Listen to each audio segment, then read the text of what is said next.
Ole kacha clear tu tem masain chi bele ve kule tun tuma hi ani Facebook a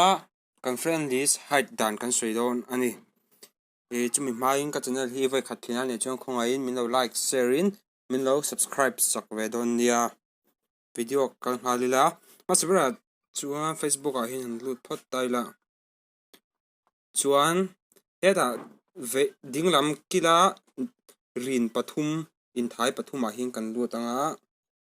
chuan kan slide thanga setting and privacy kan hmunga ta hin kan lut lenga chuan ta hianin settings a hin kan lut leng chuan privacy settings a hin kan lut leng no heta hin settings transfer oma heta hin who can send you friend request ti te who can see your friend list ti te who can look up to well te atama hin te hi ma se tu ka se turi chu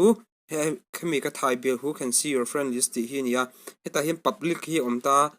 mi tu panin ka friend list kha an muthei ani hei kan lu tanga chuan heta hianin option a oma ta hin kan du kan thanga kan friendly sami ho chi khan a hmu thei khan ta theia chuan kan friendly sami po kan du lo kha heta a hnuai hinin kan hide thei bawk ani tin heta a hnuai hin kan hmu lenga specific friends te only mi a hianin kan da chuanin mi tu man kan friend list an hmu thei don lo ani hei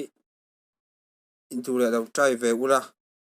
kan friend list kan hide du chuan ta hianin only mi a hianin kan da mai don ania